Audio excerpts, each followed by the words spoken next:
Walk into any electronics store in 2026 and the salesperson will swear their TV is the best. OLED, they say, has perfect blacks. Mini LED has incredible brightness. QLED has the most vivid colors. And basic LED, well, it's affordable. Everyone's got a pitch, everyone's got numbers. Peak brightness, contrast ratio, and nits, zones, quantum dots. It all sounds impressive until you realize something terrifying. Most people buying TVs have never actually seen these technologies side by side in the same room, under the same conditions. They're making $1,000 decisions based on marketing promises and store demos that are specifically designed to fool their eyes. But here's where things get interesting. When tech experts ran blind tests where viewers couldn't see the brand names or price tags, the results shocked everyone. The winner wasn't always the most expensive OLED. Sometimes it was the mini LED that half the room didn't even know existed. Sometimes the cheaper QLED looked better than TVs costing twice as much. And in one famous test, Samsung's glare-free QD-OLED beat every traditional OLED on the market, leaving professional reviewers speechless. So before you spend another dollar on a TV, before you believe another salesperson's pitch, you need to know what these blind tests revealed. Because the technology you think is best might not be the one your eyes actually prefer. Before we dive deep into these shocking test results, hit that subscribe button and drop a like on this video. And here's my question for you. Which TV are you using right now, and what problems are you facing with it? Are the blacks not dark enough? Is the screen washing out in daylight? Are you seeing halos around bright objects? Drop your experience in the comments because your real-world feedback matters more than any marketing claim. Now let's break down these 4 technologies and reveal what those blind tests actually proved. OLED, the technology everyone thinks is perfect. Let's start with OLED because this is the technology that changed everything. Before OLED hit the mainstream, every TV was fighting the same battle. How do you create deep blacks when there's a backlight shining through the entire screen? LCD panels tried local dimming, edge lighting, full array zones, but nothing could solve the fundamental problem. Light leaks, blooming, grayish blacks that never looked truly black.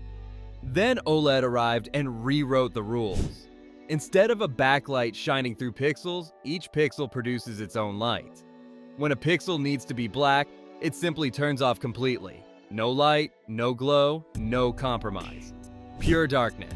This creates what's called infinite contrast ratio because you're dividing by 0. Black is absolute. The difference between a dark scene on OLED versus any backlit TV is immediate and stunning. You see details and shadows that other TVs turn into muddy blobs. You see stars against space that look like actual stars, not gray dots on a navy screen.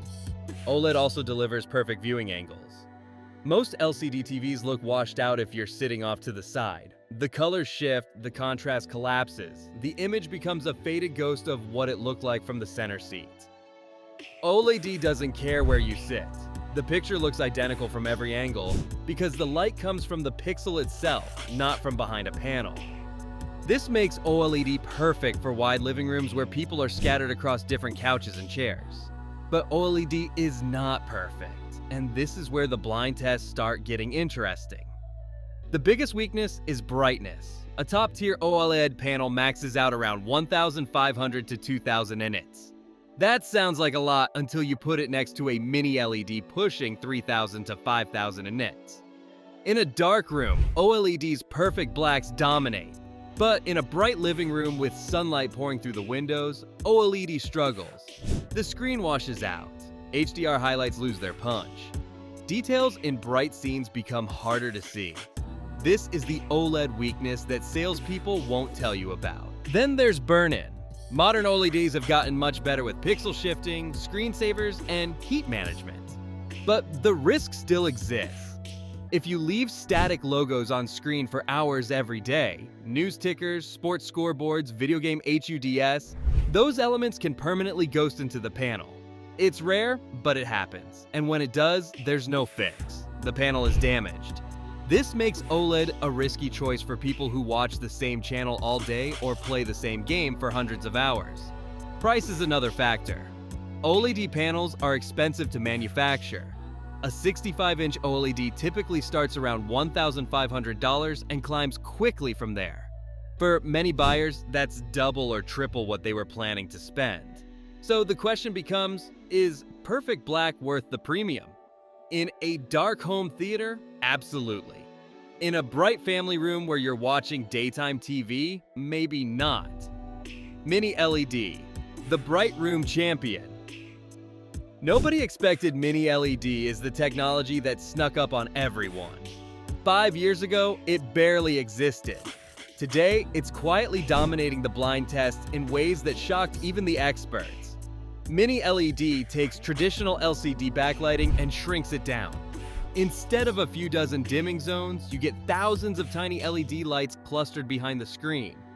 Instead of one big backlight causing halos and blooming, you get precise control over brightness in every zone.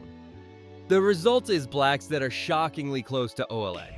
Not perfect, but close enough that most viewers can't tell the difference in normal context. A mini LED panel can have 2,000 to 5,000 individual dimming zones. Each zone controls a small cluster of LEDs. When a scene is mostly dark with a few bright highlights, like a starry sky or city lights at night, the mini LED can turn off most zones and only light up the areas that need brightness. This kills blooming. It kills the glow. It creates contrast that looks almost OLED level. But here's where mini LED pulls ahead. Brightness. Mini LEDs can hit peak brightness levels that make OLED look dim. We're talking 3,000 to 5,000 nits in the brightest zones. This is the brightness that makes HDR content explode off the screen.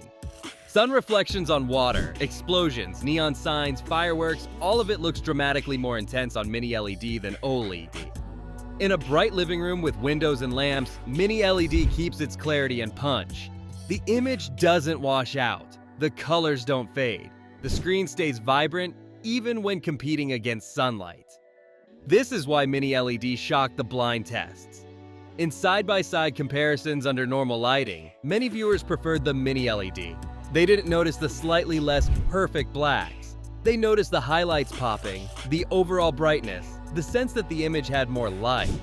One test showed viewers a bright HDR scene, and the Mini LED won by a landslide.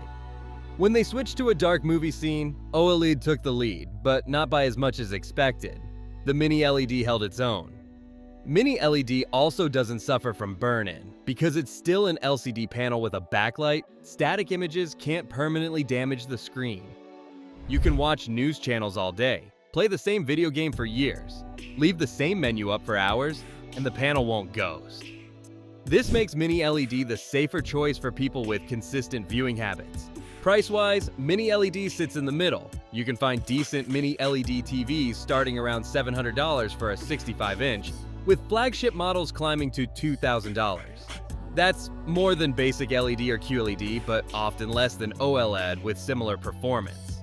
For buyers who want near OLED blacks with brighter than OLED highlights, Mini LED is the sweet spot. QLED, the colorful middle ground that confuses everyone. QLED stands for Quantum Dot LED, and it's Samsung's answer to OLED without actually being OLED. At its core, QLED is still an LCD panel with a backlight. But Samsung adds a layer of quantum dots between the backlight and the LCD. These quantum dots are tiny nanocrystals that react to light by producing very pure, very saturated colors. The result is a screen that can display colors more vividly than traditional LED TVs. The quantum dot layer doesn't fix the fundamental LCD problems, though. QLED still uses a backlight, which means it still has to fight light leakage and blooming. The blacks are better than basic LED, but nowhere near OLED or high-end Mini LED. If you watch a movie with a lot of dark scenes, QLED blacks look gray. Not terrible, but clearly compromised. You'll see halos around bright objects on dark backgrounds. You'll notice the screen glowing faintly even when it's supposed to be black. Where QLED shines is color volume and brightness. The quantum dots allow QLED to hit very high brightness levels while maintaining saturated colors. A good QLED can reach 1,500 to 3,000 nits, which is bright enough to make HDR content pop in most rooms. The colors look punchy and vivid, especially reds and greens. This makes QLED great for vibrant content like sports, animation, nature documentaries, anything where color saturation matters more than perfect blacks. But here's the problem with QLED. It sits in an awkward middle position.